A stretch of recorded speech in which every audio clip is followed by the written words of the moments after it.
It's the Mike Francesa podcast on the Bet Rivers Network. Hello again, everybody, and welcome to the Mike Francesa podcast as we get ready for the Friday portion of the Sweet 16 after a really terrific Thursday night. I mean, we got a pretty good game, one blowout, and two classics, absolute classics. Let's start with UConn, which just demolished Arkansas. UConn has played so well in this tournament. And they're, before the tournament started, we talked to them being one of the teams that could win it all. There were a bunch of those in the West. UConn just played absolutely brilliantly. They were overpowering. When they hit their threes and go to the boards the way they can with their size, they can beat anybody, and they have been very, very impressive. Then you had Florida Atlantic, which after a sluggish first half, came back with a big second half and beat Tennessee. So there's Florida Atlantic making a name for itself. It came into the tournament having won 31 games, beat Memphis State on a last-second shot, withstood FDU, and now beats Tennessee to get a chance to play against Kansas State. Then we have Kansas State, which has become the darling of the tournament because of the presence of their 5'8" point guard, Markquis Nowell. And Markquis Nowell has been just unbelievable. I mean, his performance last night, and I talked about how I thought he would light up the Garden and how they'd go crazy for his passes. It was even so much more than I ever could have thought of, even especially after he twisted the ankle. I mean, his performance was one of the great NCAA tournament performances ever. I really don't think it's overstating it. To have the game he had last night, including a record-breaking number of assists, to make the plays he made late in the game. I mean, it was remarkable what he did and what he's been able to do in this tournament, and he has put on an absolute show. I mean, some of the passes, this is dating myself, and you're going to have to go back a ways, but I made this point yesterday. I have not seen anybody pass like him since the days of Ernie DiGregorio, which is going back into the 70s. So, I mean, his passing is so good and so electrifying. I mean, it takes you out of your seat. It's that good. I mean, and he has become an unstoppable force at 5'8". Point guards can dominate this tournament more than any other position, and you are seeing that because he was the difference in the game. Michigan State did a lot of things right last night. They just couldn't stop him. They just could not stop him at any key point. He did whatever he wanted to do. I mean, and even the one run they made when he left the game because it looked like he was hurt, that's when Michigan State took over the game and made an 11-2 run. He comes back in the game, and they come flying right back, win the game in overtime, a classic game. They got great performances themselves from Hoggard and from Hauser and from Walker, but Markquis Nowell's performance last night was unbelievable. 20 points, 19 assists, 5 steals, just some amazing passes. And Kansas State now finds itself, and let's be honest, I felt like a lot of people felt that Kansas State was seated above where they belonged as a 3 seed. But we did not. We knew this kid was good. We did not understand the level to which he was going to dominate the tournament. And he has dominated the tournament, and I don't see any reason why he wouldn't dominate the regional final. It's going to be a tall order for Florida Atlantic to stop him because nobody else has been able to stop him. Why would they be able to stop him? So if he's in the Final Four, he will be one of the great stories. He's already one of the great stories, but if he can carry this one more game and take this show to the Final Four, it will be one for the ages. It really will. And then you have UCLA and Gonzaga. And UCLA, as you know, is a team that I thought would win the championship 2 weeks ago. They lost 2 players. They lost 2. They're not a deep team to begin with, and they lost 2 starters. And it has absolutely crippled them. And they got out to a 13-point lead at the half against Gonzaga. And you wondered about fatigue because Gonzaga was much bigger, and Gonzaga could pound the boards, and Gonzaga was deeper. And Gonzaga did the right thing. They wore them down, and then in the middle of the game, they wore them out. UCLA went 12 minutes without a field goal. They got a couple of free throws in there. They saw their lead go from plus 13 at the half to 10 points behind with 2 minutes left. And you thought, hey, I thought with 5 minutes left, UCLA's out on their feet. Every shot is short. They're getting pounded on the glass 44-22. Timmy's scoring at will inside.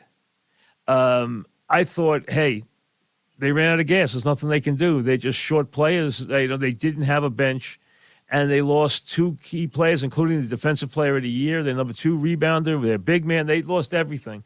They really are playing with 2 top guys missing.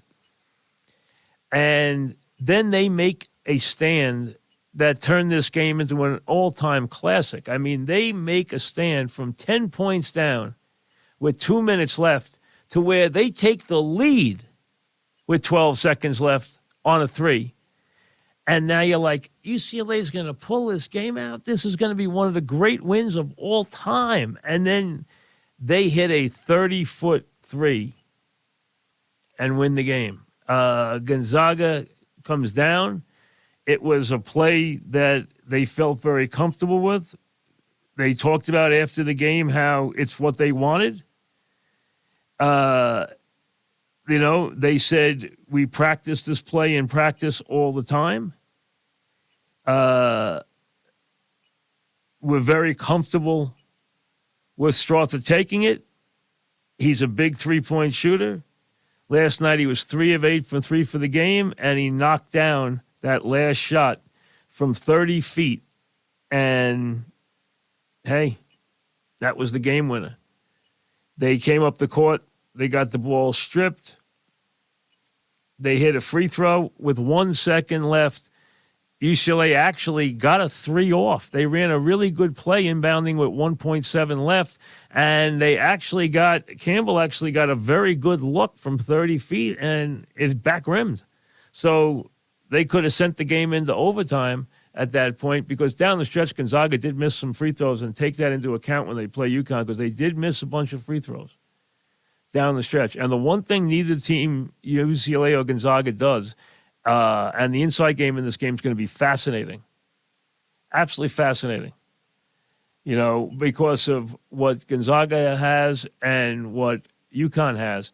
And, Timmy's had an incredible career, and he had a great game last night. He had 36 points and 13 rebounds, but he missed a couple of critical free throws down the stretch. And Gonzaga missed some critical free throws down the stretch. And allowed UCLA back in the game, and UCLA made some plays. They made a couple of conventional three-point plays, and then they made a 3 finally and took the lead with 12 seconds left. But they came down, and they hit the 3, and they went on to win the game by 3 points in what was an absolute classic 79-76 for UCLA to come back dead on their feet. They showed you what kind of championship team they were. They were a wonderful team. Even after the game, the Gonzaga guys said, hey, this is a great team we played. This was a game that was just back and forth all night, and they were shorthanded, and they were incredibly shorthanded. And so they fall in a game that they battle back to take the lead with 12 seconds left. So 2 classics. The UCLA-Gonzaga game turns into a classic. Gonzaga wins it. They go on to play UConn in the regional final. And then, of course, Kansas State with an overtime win against Michigan State. And Michigan State did a lot of good things, made a lot of shots, did some really heroic stuff on their own part. And now Kansas State is 1 step away from the Final Four, as they will play the upstart Florida Atlantic team, which was a 9 seed, beat Memphis. They trailed Memphis with 10 seconds left, stole the ball, and then scored with 2 seconds left to win by a point. And then FDU, they withstood that game when everyone was rooting for FDU, and now they beat Tennessee. So Kansas State and Florida Atlantic in the East Regional at the Garden, and then UConn and Gonzaga in the West. And now we'll find out what happens as the favorites in the tournament take to the floor tonight. Alabama, the favorite to win it all, against San Diego State, while Creighton is a 10-point favorite over Cinderella Princeton. That's the 2 games in the South. And then Houston gets Miami, a good Miami team, and Texas gets a dangerous Xavier team. Alabama is a odds-on favorite. It'll be shocking if they don't win that bracket. I think they will. And I think we're headed for a Houston-Texas game. I thought we were headed for that. That'll be one of the games of the tournament. I thought UConn-UCLA would be one of the games of the tournament, but UConn-Gonzaga is going to be equally good because Gonzaga is a terrific team also. So that's going to be a wonderful regional final. And if you have Houston and Texas, that will be a wonderful regional final. I think Texas will win. I think Houston will win. I think Bama will win. I think the favorites will win tonight. I don't know if they'll all cover. I'm not saying that, but I'm saying they all will win the games tonight. I think that you're going to have Alabama against Creighton and, again, Houston against Texas in the finals. But, hey, Princeton has been a darling so far. But you know what? Creighton's the type of team that is going to play this very smart. They have size. They have shooters. They're going to score. They're going to pose real offensive problems to Princeton. And they've had 5 days to prepare for Princeton. So Princeton's not going to catch them by surprise.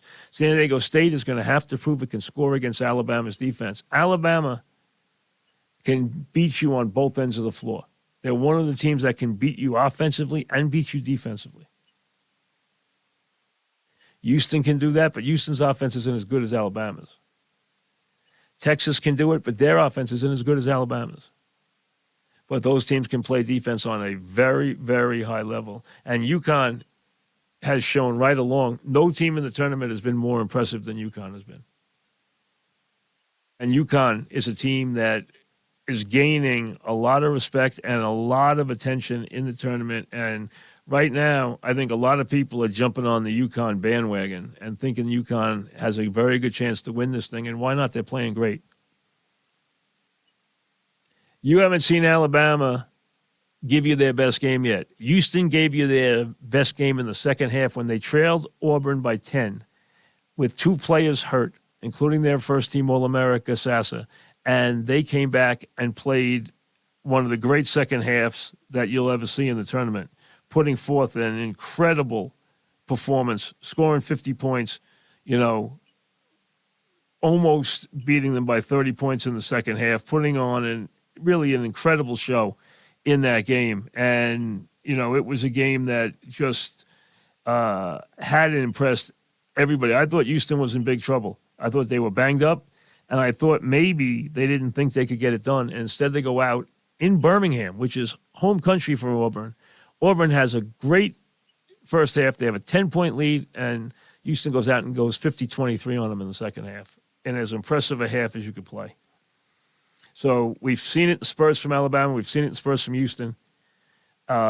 Texas has answered when they had to answer, and UConn has been ultra, ultra impressive. But nobody has stolen the show in this tournament like the little 5'8" point guard who just absolutely won the hearts of the Garden last night with an incredible, incredible performance. Markquis Nowell has just been amazing in this tournament. He was a third-team All-America choice. He was an All-League guy. He was third-team All-America. He's a 5'8" kid, and he is one of the great pure passers that we have ever seen in college basketball. That's how good he is with the ball. He is stunning with the ball. And the play he made where the coach was calling a play and he looks like he's arguing with the coach about what play to call, and then the cut to the basket by Johnson and the alley-oop was one of the stunning plays you will ever see. And they had a lot of guys make a lot of big plays in that game. Masood came off and made some big baskets. His threes were daggers. Johnson had 22 points. Masood makes some really big, big threes in that game. And while Kansas State didn't shoot well from the foul line, they shot well both teams shot well from the three-point range because Kansas State shot 46% from three, and Michigan State shot 52% from three.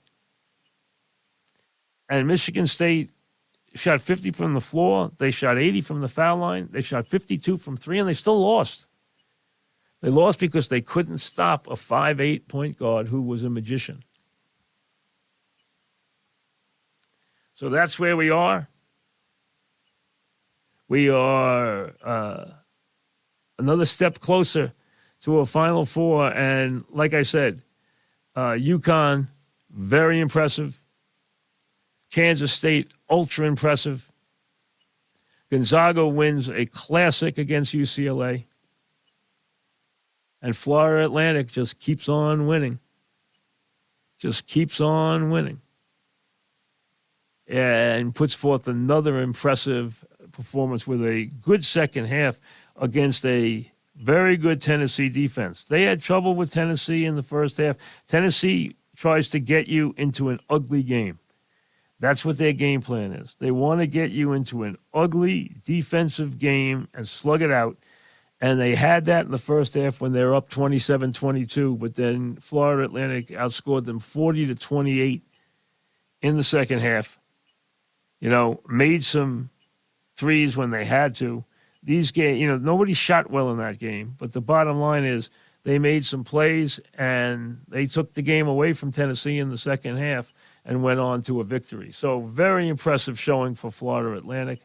And, of course, what Nowell has done in this tournament has been utterly amazing. One of the great individual performances in the history of this tournament. And I thought last night was one of the great performances I've ever seen from a player in the NCAA tournament, ever.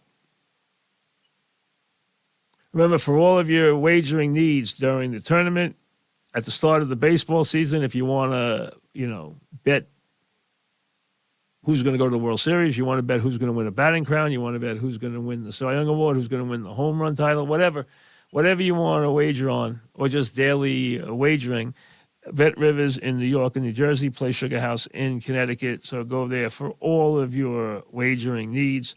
And again, they'll be there providing you with everything as we get into a very, very big part of the sports year coming up, as we are right around the corner from the Masters, right around the corner from opening day, the hockey and basketball playoffs right around the corner also, and the Derby and the Triple Crown just around the corner too.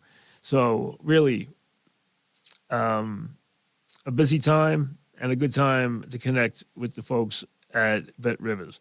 All right, let's get some emails in. You go to MikeFrancesa@gmail.com to send us some emails. Let's finish up with some emails today. We'll be back with you Saturday and Sunday during the NCAA tournament, right through, as we promised you we would do.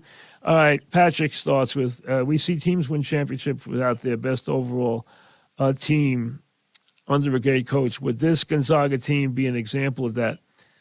This is not Gonzaga's best team.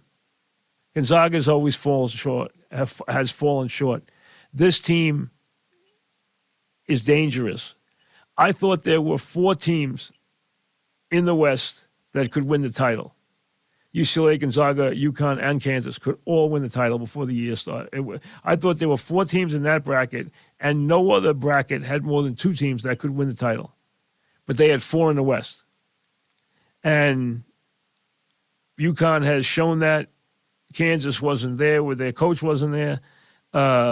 Gonzaga and UCLA showed it with the Classic. So I think you're seeing that. And Gonzaga, I think I have to favor UConn. I think they're overall a little stronger and a little better at shooting the three than Gonzaga. I think it should be a very good game, but I think UConn's going to the Final Four. Eric in East Hartford. Calhoun or Izzo in March, who are you taking? Listen, I'd be happy with either one. Izzo, if you go, I thought the best big game coach ever was Bob Knight. When his team was focused and there, and he was focused and there, he won. When he had good teams, they won. Okay? Calhoun is the one who's really underrated. He doesn't get enough attention. He's a great big game coach. But if you go statistically by what guy improves his seed more than anybody else, so basically what the expectation is you're this seed, you're expected to win this many games, and you go past that by the most games. The guy who has done that the most in the history of the NCAA tournament is Izzo. So like this year, he took a 7, and he took them to the Sweet 16, and he lost. That's not where the 7's supposed to go. 7's supposed to win 1 game. It's not supposed to win 2 games. So he always exceeds, and if you go by statistics, he's only won 1 championship in his life, but he has exceeded year by year his seed by more than any other coach. A lot of guys like Krzyzewski, Wooden, they had 1s all the time. So they had great expectations because they had number 1 seeds all the time.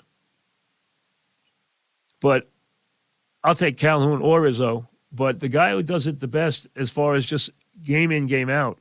Now, in a championship game, Calhoun's been spectacular in the championship games.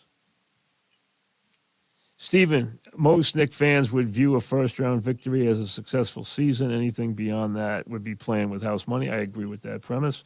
However, as we look to the offseason with the glaring need to land a true number 1 option, do you see the Knicks trying to package together multiple assets? Listen, it is very hard to land a star in this league. It is very hard to land a true number 1 option. They have a good leader and a number 2 option in Brunson. I think he fits that bill dramatically. I think that this team has improved because of him and then the trade for Hart. I'm not a Randall fan. He's not a true number 1 option, as we know. It's like I said, it's very difficult to get that 1 option. It really is. It almost has to fall in your lap. It's a hard thing to do. So the idea you think you can trade for, it's not easy to do. It really isn't. Tariq, Zion was heralded coming out of Duke. While he has shown flashes of greatness, do you think he eventually will be a bust? Well, listen, if you remember when I was on the air, I talked about Williamson. I told you, and I got ridiculed for saying that I would have taken Morant over him in the draft, and that I thought that he would have tremendous problems physically in the pros. Listen, when you're that big in college, you're only going to get bigger. And it doesn't work. If he doesn't get his size under control, he will never, ever be anything except a guy who basically never got close because of injuries to what he was supposed to be. First of all, the game is played away from Williamson. The one thing Williamson does very well that plays against who he is he passes brilliantly. He is a guy who, can rebound, score, and tight. Okay, but he's also a superb passer. He's got talent, but I told you from the beginning, if you listen to me, and I got people were calling him the best thing since LeBron. I said, you're out of your mind. This guy's going to struggle. And he has struggled mightily. So my call on Williamson has been dead on, and very few people had it. But I just felt that he was too big. And now he just never plays. He never plays. George, nowadays sports talk centers around the modern player when discussing all-time greats. How do you compare players like Bob Lilly or Joe Green, comparing them to, say, an Aaron Donald or another lineman? You got to understand, as we get to a new generation, that generation is going to talk about the players they've seen and the players they've experienced. They're not going to talk about the guys they didn't see. So you're not going to have guys now talk about Deacon Jones or talk about Buck Buchanan or Bob Lilly, or talk even in the near future about LT, because of the fact that they just think about the guy who is the modern player. He's the best. Well, it's not always so. But really, I've always felt, and listen, sports is about arguments and stuff like that, so they're fun and they can't be taken too seriously. But understand that when you try to compare people from generations, it's very difficult because the game morphs dramatically. The NFL game today is so different from the NFL game of the 60s that you have to take that into account. The defensive player now is a specialist. He wasn't a specialist then. They wanted him to be a guy who did everything. Played the run, played the pass, rushed the quarterback. They now have everybody as a specialist. That's the way the game is gone. And so to compare guys, you're going to diminish the guys who were from the 60s now. Hey, I asked Tom Landry in an interview I did with him. And I was honored to do a couple of interviews with Tom Landry because I had great respect for him. And I said, Coach, who's the best player you ever coached? And he said, he didn't even have to hesitate. He said, I've only had one perfect player. And his name was Bob Lilly. And if you don't know the name, look it up. And he said, Bob Lilly was a perfect player. And that's coming from one of the great coaches of all time. That is as high a compliment as you can get. And he meant in terms of attitude, game preparation, performance, consistency, et cetera, et cetera, et cetera. Jake in Montclair. Mike, do you agree with people who have recently said that Ohtani is the best player in the history of baseball? Not even in a little bit do I agree with that.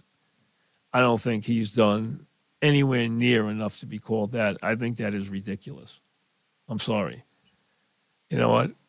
Check out what Babe Ruth did before you're going to tell me what Ohtani did. Go look at Babe Ruth's pitching statistics in the regular season, in the World Series, career-wise, and then look at his offense, and then tell me how you would possibly think that Ohtani was better than Babe Ruth. Doesn't make any sense. People say a lot of silly things. That's a silly thing.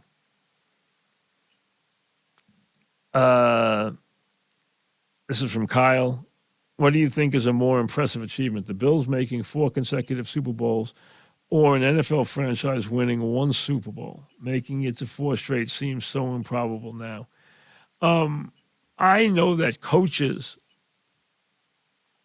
have told me that the thing that was accomplished that does not get anywhere near the credit that it deserves is the Bills making it to 4 consecutive Super Bowls. They said the odds on doing that and what you have to do to accomplish that 4 straight years. Did they get the bounce of the ball? No. In 2 Super Bowls, they were blown out. In 2, they easily could have won. They didn't win any. But I know that coaches have felt that was an incredible performance and really accomplishment to get there 4 straight years. So I would say it's much more impressive to win, to go to 4 straight and lose, even though as frustrating as that is, than to just win one. Winning 1 is random. Getting there 4 straight times, you can say that they just got a little unlucky, and they did. The Jets keep adding players, but still have no quarterback. Hey, let's be honest. As we know what's going on here. We know what is at stake here. You just have to be patient and let it play out. The Jets need to come away with Rodgers, or they have a hole that they can't fill. But they want to get it on terms that they can live with. So both teams have a big issue here. And that's the way it is. We'll let it play out. But I'm telling you, if the Jets get Rodgers, I firmly believe they will be one of the dynamic teams in the NFL next year. I think there is very little. The only thing I would concern myself with is the offensive line. The defense is terrific. I'm fine with the wide receivers. I would also, like I said, not trade my first-round pick, and I would draft the tight end out of Notre Dame. He will be a sensation in that offense with Rodgers and with Wilson and with Hall. Hopefully Hall's healthy. A lot of talk, I know, of the Jets getting Zeke. If they get Zeke, as a guy who's a running back who understands where the end zone is and can be that other back, I don't have a problem with that. At a reasonable cost, of course. I'm not paying him any big amount of money, but if he wants to come aboard as that, to me, Hall's the back, though. You just got to hope he's healthy. But you need more than one back. That's all there is to it. But they have dynamic talent. They have a wonderful defense. They have some terrific individual players. If they can put a great quarterback, and he is a great quarterback for all his nuttiness and all his self-centered nonsense, he is a great quarterback. I think it'll be a very special year. I will not be able to wait to watch the Jets play with Rodgers. Now, is it frustrating? Is it worrisome? Is there a backup plan? There's not. There isn't. Sometimes you are performing without a net. This is one of those times. There's no net because they have no number two option. Nothing else will work like the one plan that is in place. It needs to be fulfilled, but at the right price. Enjoy your Friday games. Hopefully there's a couple of them are as good as the two classics we had last night. And we will see you for the regional finals tomorrow. Thanks for listening to the Mike Francesa podcast on the Bet Rivers Network.